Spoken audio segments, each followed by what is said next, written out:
I'm Reilly Bodycomb.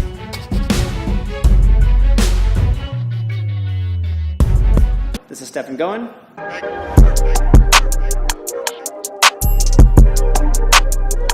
Today we're going to work on countering takedowns, finding ways of stealing the score from someone who's in the middle of a single leg on you, reversing the position, and scoring 2 points on them. We're going to start off where Stephen has a single on me, head in good position like this. The first thing we have to know how to do is stop him from taking me down from here. What I mean by that is, with his head here and his hands there aren't that many ways he can score without adjusting his position. However, if my standing leg is facing in this direction, he can run the pipe right now, even though he doesn't move his head. Go ahead. You're putting pressure. Right. So the reason why that works is because when he puts pressure on his head, he's pushing my butt towards the mat. So if my knee's facing this way, then my butt's facing that way. When he circles and puts pressure, I can't stop this motion, right? So the first thing we have to do is make it so he can't finish like this. So I just have my arm draped here to keep his head sort of on center line, and I turn this foot out. What that allows me to do is to hop this foot when he moves, so my knee is facing the mat. So he starts to circle, and my knee is facing the mat. Good. By doing that, if he drives forward, he'll be driving me in the direction that my knee is facing, versus here when he drives forward, where he's driving my hips to the mat. That little adjustment will make it where he usually has to make another move to score. So the way he could run the pipe, even with my foot adjustment, is if he lets his head slip to the outside. He has a single right now, and I've got my foot facing this way. If his head goes to the outside, go ahead, he circles me, and now he has so much pressure on my leg, almost like he's knee barring me, that even if I point this knee out, he can still kind of sit me down. Go ahead. There. That's how he would run the pipe if I have a good stance and he moves his head.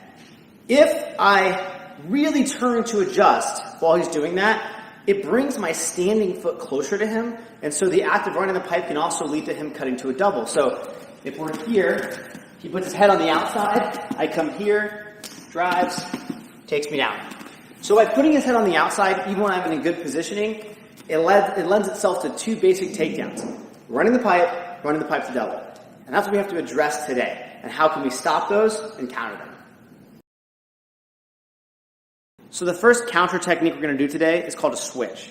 He's got a single with his head on the inside. He's holding tight onto my ankle here. I'm going to actively move his head to the outside and lean forward.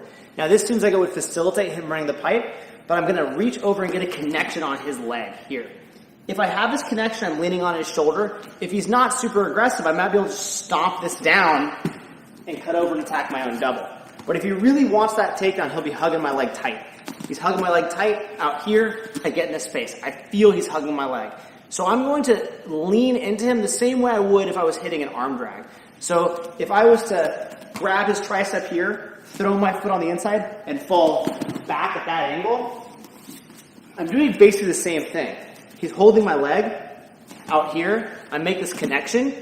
When I lean, it's like the drag. My foot's in between his legs. That's the same as an arm drag. I have to make sure that this knee ends up facing there. So I step here. I lean back. This knee drops in this direction. From here, I swing my arm over, making sure my chin cuts over his back, and then I drive. So I'll demonstrate that. Here, push. So do that from another angle. Grabs my leg, he's holding tight, shove his head to the outside, get in this space, step forward, lean, pull. This knee's facing this way. I throw my arm through, cut across the front, chin on his back, drive. Let's talk about some details right here. From this position, when I put him down, it's important I don't swing my head and tight and hug here. He can abandon my leg and basically take my back if he comes up. Go ahead. Go behind me. So I have to be very careful of my head position. In this space, back, if my head is here, my chin is over his back, and I actually have his shoulder in my periphery, I know that he can't take my back. If he attempts to, he'll be kind of facing the takedown. There. So we'll do that in real time. Kind of just a single, head to the outside, in here, swoop down, cut.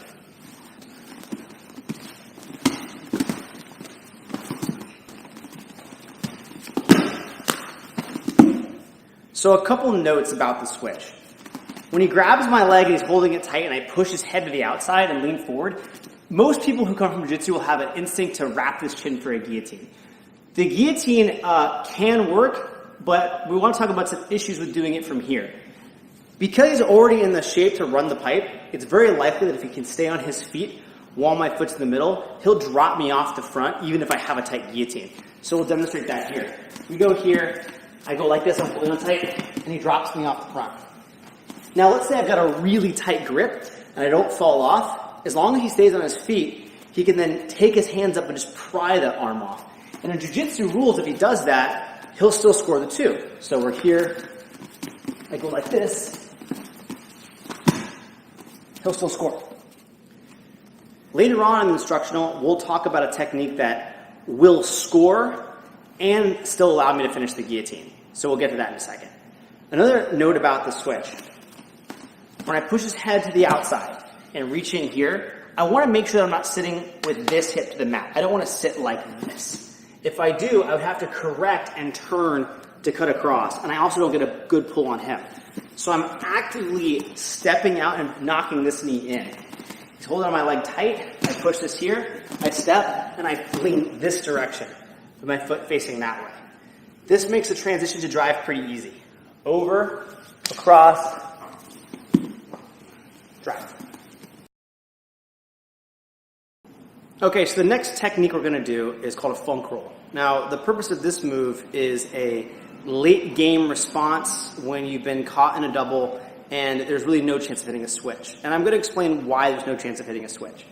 If he has my single here, I push his head to the outside, right? The switch works because my feet are going to be on the same side as the arm I have put in, so that way I can drive him that way at the end. If he switches to a double, right, and I put my hands in here, my legs will end up on that side of him.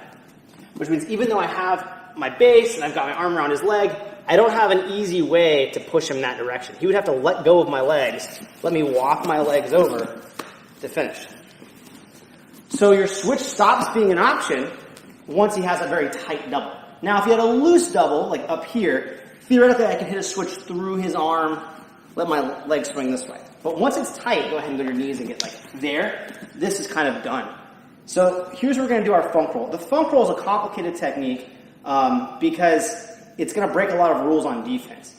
It works because I'm being taken down. It works because I'm being taken down with a double where he's folding me at the waist. Normally when I'm fighting a double, I'm pushing my hips in, trying to fight my legs back. Once he has them collected, and that's no longer an option, I'm going to do the opposite for a funk roll. I'm going to push him down and fold. I'm doing this because I want to keep his weight low on my waist so when I hit the floor, he's not crushing my chest.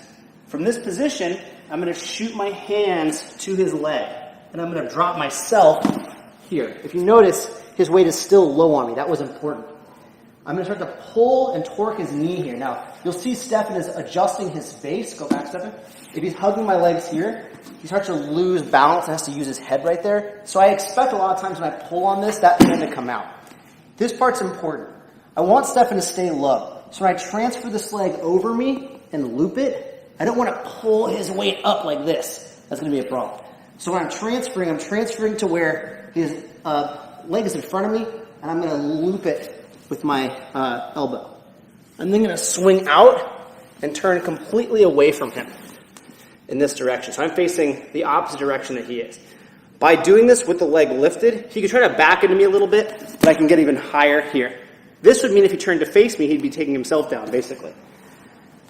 In this position, I'm going to go under, turn post, keep this leg high, drive to collapse him to his hip.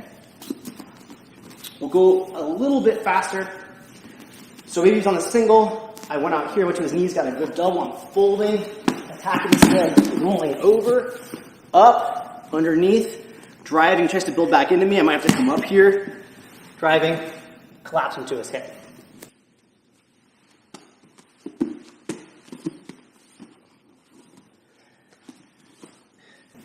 Now, let's say that he's got my leg super tight in the double. I managed to make it down to here, but he's kind of loading his weight more on me. This is problematic. It's still possible, but I might end up linking like around his leg here. My concern about linking here is I'll make him turn the other way, like he's turning back into a crucifix. So I swing over this way, and now I'm in this position, right? Not ideal. If that happens, I'm gonna have to make some quick adjustments, and they're basically the same thing I was doing before. Build up and try to keep the weight on his hands. So we're here, we're here, we're here.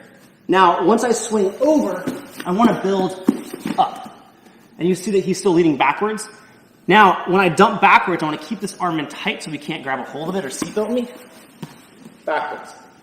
Then I can base and get this out. So we'll do that kind of real time.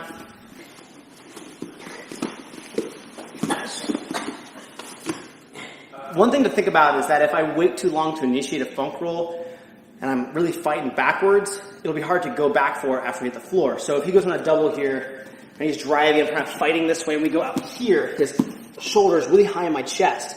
So changing my mind for this is going to be hard.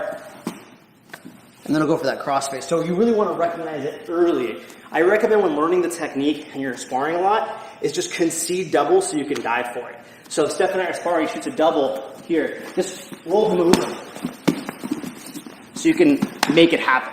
Don't do any other defenses for a couple months to build the technique. So you're going for it immediately, shoving him low, letting your legs collect together, and go for it. That's the best way to learn a new technique, actually, is just to kind of force that for a while and not choose your other options so you understand how it works.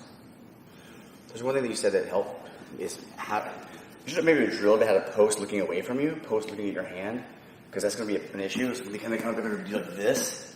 It's going to be hard, but you do like this, right? You can turn away. So when you're getting up, don't turn here and then get up like this with the weight on you. Right. Maybe you should do a drill like at the beginning, just like, hey. So if it's solo, we don't want to go here and then kind of treat it like X guard. That's the mistake, yes, right? Not a technical stand. It's not, right? So instead of going here trying to treat it like X guard, you're tracing that leg all the way over, swinging your arm wide, probably to your elbow. And I'm not going to get up from my hip. I'm going to actually turn over both knees to the mat, then build. And that's an important distinction to make. One of the issues with the funk roll is that you're likely not to actually steal the score from your opponent. They force you down on their technique, which means they're going to get an advantage at least. If you roll them over, not using your legs, it won't be technically a sweep.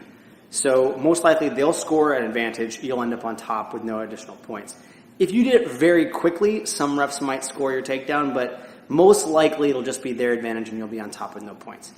We'd have to respond earlier to the double in order to get a true counter that would score for you. So that's what we're going to do right now. So Stefan starts in a single like before. I push his head to the outside or he throws it out by himself, and I'm stabilizing heavy on his head, leg back. He'll probably try to run the pipe first, here circling out, and then he'll cut the double. Okay. So that was the same situation that happened on the funk roll. Let's go back to that double position. When he goes to the double here, I want to pull his hand up so he can't collect my legs. However, if this foot is loose, Stefan can finish a double even without that arm on my leg because he can flare my leg out. So when I'm in this position defending the double, I have to pull this up but also keep this leg glued on the inside so Stefan can't flare my leg, right? He might try to lift me up, and I'm going to be heavy on his head to make that super difficult. You're now sort of forcing him to just drive, right? And if you can drive until you get my legs collected, go ahead. He can't take me down. But I've narrowed his options to that option, right? Single, head of the outside, running the pipe, double, can't flare my legs, can't really lift. He's going to have to drive. So here's a technique we can do that will actually steal the points from someone doing a double. This is going to be a high-impact version of a technique often called a chin whip throw. So he's in on a double. I push his head to the outside. I've got this chin strap on. If his hand is down by my leg, I need to pull that up to my hip. Hold this up here. And this foot has to stay sticky on the inside so he can't flare it for his double. This will kind of cause him to drive into me. Make sure that when he's driving, this knee's not facing that way. Make sure it's facing out a little bit to preload the throw. So let's back up here a little bit. When he's driving here, I want to sling this leg to the outside in the middle of his drive.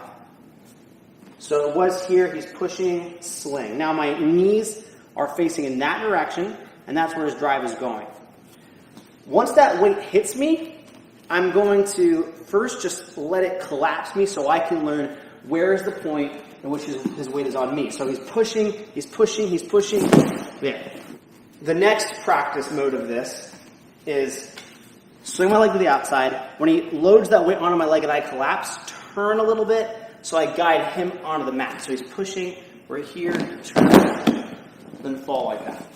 That's not the throw though. The throw, I have to make him spin faster than me, so I have to turn him in midair. The way that works is when he drives his weight onto me, there's actually very little weight on his feet because it's all on my leg. I'm also pulling to assist that, loading both of our collective weights on my standing leg with my knee bent over my toes. Once I feel that weight is on me, that kind of moment where I collapse, I'm going to clip his heels with mine to start him spinning. So we're here, he's driving, there. So a couple details on that. The way this works is his weight hits me, he's relatively weightless. When I hit his heels, he spins sort of like a satellite in space that has a booster rocket pushing one end, causing the top end to tumble. I'm not really lifting him. At the same time, we're going so fast that if I stay connected to him, we're going to spin together, and I'll end up being rolled. So once I know he's going, I'm going to break free this chin strap hand and catch myself on my forearm. So here, he's pushing, here, catch myself right there. I don't want to get stuck here and then rolled over. One thing to consider is if he's in on that double and he freezes, he becomes stationary, stops driving, and I swing my leg to the outside, he could actually push me straight back here. Go ahead and knock me that way. Pretty easily. So the technique requires his drive to work. So when you get in this position and he's trying to push on you, like stabilize and push back on him so that he really drives at you. Then you can relieve that pressure to do the throw. My arm placement here, if we rotate this way, my arm placement is very much like a guillotine. I'm grabbing underneath his chin and I'm putting weight on his head. When he drives, go ahead and drive, I'm sort of leaning on his head and jumping this foot back to make him drive sort of downward. And that's going to help when I unwind that and sling him up. So he works a little bit like a spring here. I push him down, leaning on his head, drive him downward, release and push up. So I'll do the throw kind of lightly here. We're here, I'm pushing down, he's driving.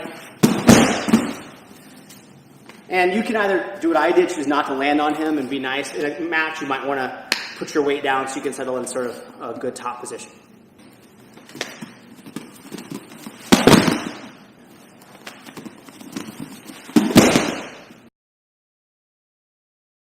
Our last technique is going to be the guillotine. Like before, we don't just want to grab it and fall and hope that we get him. If he clears the hand off his head, he'll score points because it's starting off with his single. So just to reiterate, I go like this and I hold on tight. He runs the pipe and I'm holding on tight, and gets that out, he'll then still score 2 points. So we want a guillotine, but we want to steal the score just in case we lose control of the net. We're going to do a sacrifice throw from the guillotine. Grabs the leg, I push his head to the outside. I put the same weight on him I had before, and I wrap his chin. Now, what's important is keeping his shoulder off of my upper body. If I try to sacrifice throw him while doing that, he'll drill that shoulder into my chest, and he'll pass his legs to the safe side. So I'll demonstrate doing that wrong. Here, no fun. So, I'm going to create enough space between his shoulder and my chest by backing up and putting my wrist right here and then grabbing my wrist again. So, if you see over here, instead of being here, it's there. That wrist is against his collarbone, sort of. Now, with my leg, I'm going to bend it because I need to use it as a elevator, just like I would from butterfly guard in a second. And I can have my knee more or less in the center of his chest or slightly outward. I'm going to jump my standing foot in between his legs, bringing his head towards the mat. Then I'm going to extend my leg to launch him.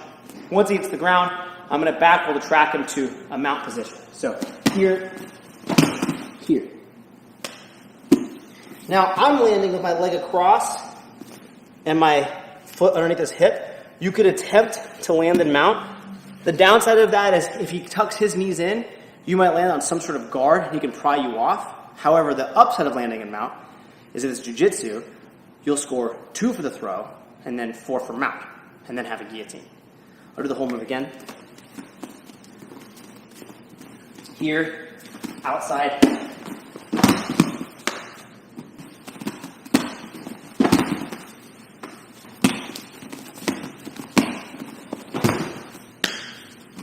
On behalf of Inverted Gear, I'm Reilly Bodycomb. This is Stefan Goen. Train hard, have fun.